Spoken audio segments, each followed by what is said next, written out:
So I think I'm finally ready to talk about an injury that almost completely destroyed my art career. Talking about it is kind of tough. It's not easy. There's a lot of emotions wrapped up into it, but my hope is that by telling you my story about how I hurt my arm and how it impacted my art, will hopefully, if you've ever hurt your arm, or maybe in the future if you ever do, or something that impacts your ability to make art, and you can look at this video and know that there is light at the end of the tunnel and that there is always hope. Well, hey friends, welcome back to the channel. If you're new here, my name is Nicholas Jackson. I'm an artist in northern Minnesota. Moo. Today we're going to be diving into the injury that affected my entire art career, and actually my life was really changed by this injury. It not only changed my life, but it kind of changed me as a person as well.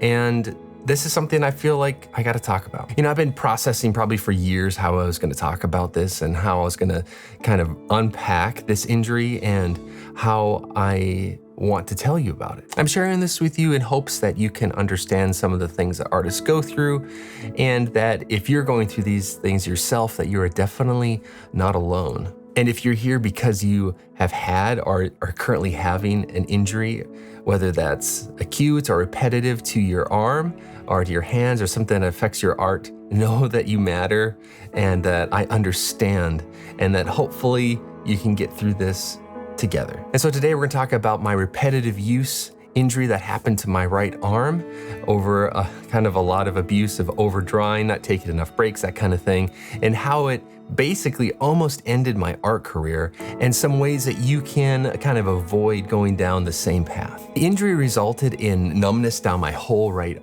arm and into my hand, into my pinkies, and basically whenever I would draw, my hands would be on fire. I would feel like it would just hurt in such a weird way. I've never experienced nerve pain before, but man alive, did I figure out what it was like to have nerve pain through this. Strap in, friends, here is my story.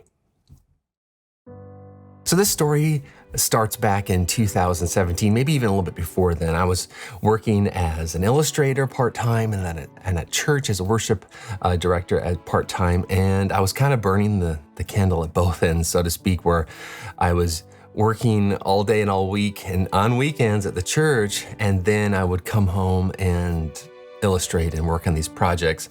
You know, there was a lot of trying to decide what I like best. I really love music, I love ministry, I love art, and I was kind of juggling it, trying to figure out, you know, what is it that I like best? So with a lot of late nights drawing, not taking breaks, horrible posture. I mean, I was like an old man hunched over the drawing table, just like, hello, Sonny, and like a hunchback, because I didn't understand the importance of posture, exercise, and of taking breaks, and how it was going to affect my life. When you're young, I was younger then, I'm still young, but when I was really young, I never even thought about that. You kind of just think you're fine, nothing's ever gonna happen to you, but my goodness, did I discover quickly how those bad habits affected me. So one day when I was drawing, I was working on a project, I started to notice a little bit of tingling in this hand, and kind of in my pinky area, like right here, and up through my hand, and I was like, that's kind of weird. And after like a drawing session, I realized that,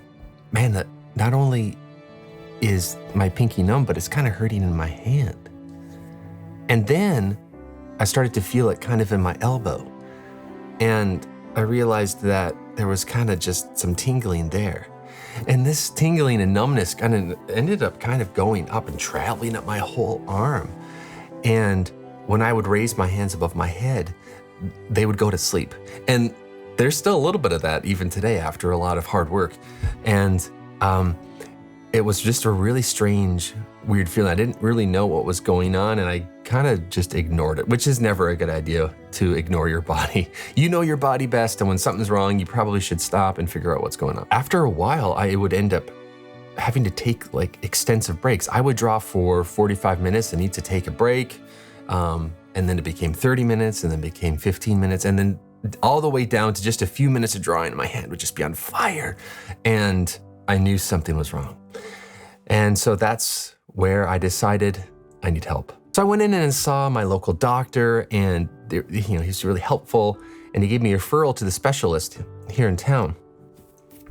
I realized after calling the scheduler that they were 7 months out, that it was going to take that long even to see them. I mean, my heart just sank. I'm like, I can't wait that long. This is my livelihood. This is how I provide for my family.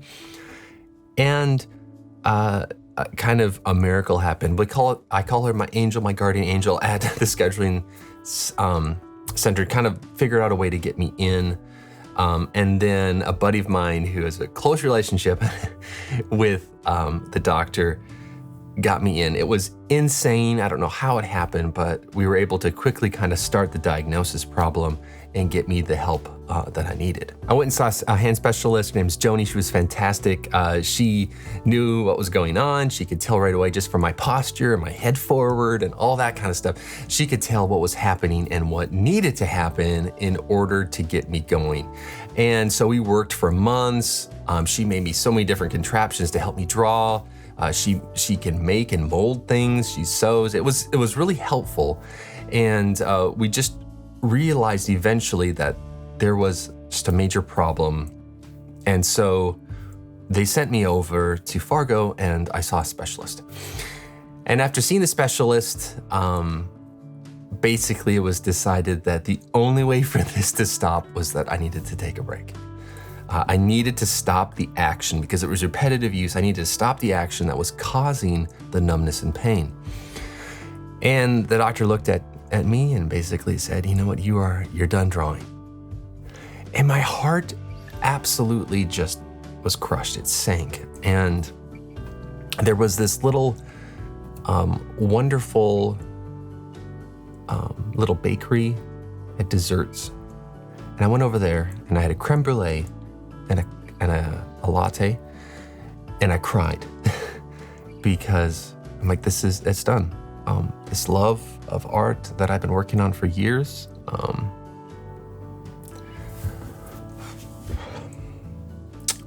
was over.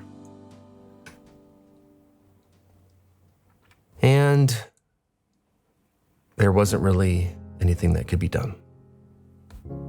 And so I went through this season of my life that was just constant feelings. I just was depressed and I didn't really know what to do. I realized that a lot of my identity, who I was wrapped up in being an artist. It was my hobby. Not only was my job, it was my hobby. You know, when you can make your hobby your job, that's pretty awesome. But when you lose both of those things, it's pretty devastating. And so I kind of ended up despising it, the art in a way, because I had this like love-hate relationship with it because I couldn't do it. And so I stopped cold turkey. I think it was November of 2017, I closed my art shop, said goodbye to all my clients and my agent, and decided there was a new chapter in my life that had to occur. So I took a break. I stopped drawing. I did other things. I went back to ministry and did that full time. And I did not draw. I did not paint. It was really kind of weird to not do that anymore. Just kind of stop cold turkey. And so I just kind of continued to live my life and find kind of a new identity and new things. And then back in, I think it was maybe the very end of 2020, maybe 2021, I was like, you know what? Let's try this again. And so I picked up my iPad, I Procreate, and I started to draw. And I opened up the app and I got my pencil out, got it charged, and I went to start drawing and I kind of froze because I realized I was afraid. I'm like, it's been a couple of years. Am I gonna forget what I've learned? Are all my skills gone? Is it like riding a bike? Can you just get back to it? Am I gonna be horribly rusty? And I just started being like, you know what? Let's just draw for me. So much of my art career was drawing for other people, telling their stories. And I finally got to just draw for me and what I like to do. And to my joy, it was there. I could do it. I remembered how, and I had fun, and I was making it again. And so from that moment, I decided that I was going to give it a shot. We're going to see what we can do. During the whole break, I'd continue to do my exercises. I'd kind of let it slip a little bit, and my stretches and those kind of things that were given to me by the therapy. But I wasn't sure if it was all going to work. So I slowly started drawing. I started this YouTube channel just streaming live. I wasn't even doing videos like this. I was just like, turn the camera on, see who will show up, and we'll just kind of draw and paint. And I did that for better part of a year. And I realized, man, this is really fun. Maybe I needed to adapt. And so I was trying oil painting. I was trying sitting up straight, oil painting at an easel rather than kind of hunched over at a drawing desk, and just kind of staying away from digital and going back to just traditional painting, which I'd only done in college. And it was going fine. It was going really well. And I started to slowly realize that my body has healed and I can move forward. And so after years of stopping, I'm back at making art again. I started getting clients. Again, I have another an art rep by Wendy Lynn & Co. And they're repping me now, and I'm getting clients and commissions, and I'm working on a children's book right now. And we're back at it. And it's really almost hard to believe that after all of that darkness, there is light. And so if you're in the middle of an injury, here are some things. I mean, I don't know, maybe you have been injured, you're in the middle of injury, whatever brought you here today. I have some thoughts that will hopefully get you to the next step with this. Number one is that it isn't over, okay? As an artist, you're pretty resilient and you're creative and you've made it this far. And it's amazing how our bodies are made, that they can heal. I mean, there are certain things that obviously your body can't heal from, and you may need to just completely adapt, but you'll be amazed at what you can get back. Now, that's the other things. You may need to adapt a little bit. You may need to change kind of what you were doing. And for me, that was doing more traditional work, sitting at an easel, and also continuing the exercises. So as an artist, repetitive use, you need to be taking breaks regularly. So, and just to get up, make yourself a cup of tea, stretch. I kind of like to do a little stretch like this to kind of stretch my back out a little bit. Because the issues was that after being hunched over so long, the muscles here are stronger than in your back. And so if you're an artist or anybody who's kind of over their desk a little bit, or you sit at your desk, you need to strengthen your shoulders and your back, because you need to get those muscles to pull, because they're stronger, because these are stronger. It pulls everything forward. And so your back muscles, you need to strengthen those to pull everything back into proper alignment, okay? And so there's tons of resources out there. Maybe I'll do a follow-up video about the exercises that I do, that I can kind of use regularly to get strengthening my back and my traps and rhomboids and help get things back into alignment. Next thing you need to do is do some stretches. Now, these stretches are nerve glides. You need to do them gently. I was doing them a little bit more too intensely, and it can actually aggravate your nerves a little bit. And so the nerve glides help keep your nerves healthy and moving along the tracks that they're laid out in your arm, okay? So here are some of the nerve glides that I do and stretches that I do. And that is one, just to stretch your hand out in front of you and kind of pull like this, okay? You're just gonna pull back just really gently, and that's gonna give you a nice stretch here. You're gonna do it the other way like that, okay? Another one is kind of funny, is to take and make kind of this owl face like that. And if you haven't done this before, you might feel a super stretch right here, like this. It's a super stretch. And that's a silly one, but it really helps you get the nerve stretched out. Another thing is just to set your arms out back as far as you can. Get them stretched up really high. And just make sure that things are moving, okay? You want that arm extension. You want to have this. You don't want to always stay in that mode. The other thing that you want to consider is getting some sort of brace for your sleeping. So one of the things that happens is that my arm is always in this mode because I was always painting, right? And so this angle is actually stretching the nerves here, okay? You know, you have your ulnar nerve, your median nerve, everything is running through kind of your elbow here. And if you're like this all the time, it's actually stretching that. And so at night, I have a brace that keeps my arm straight. Not all the way straight, but just most, there's a little bit. And that gives it overnight, my arm is relaxed and it's a little bit uncomfortable, but that is probably one of the most important things you can do is make sure that your arm is straight at night. You can buy some braces online. I will link to one just from Amazon. The one that I use right now was custom made by Joni, and that she made for my arm so it fits it. So, you know, it's really important that you do see a doctor no matter what's going on, so that they can help you. All this advice is just my opinion, what I've experienced. You do need to see a doctor and get the help from them because they can tell you specifically what you need to do for your injury, okay? So before you start any of this, what I'm telling you, you need to go get help.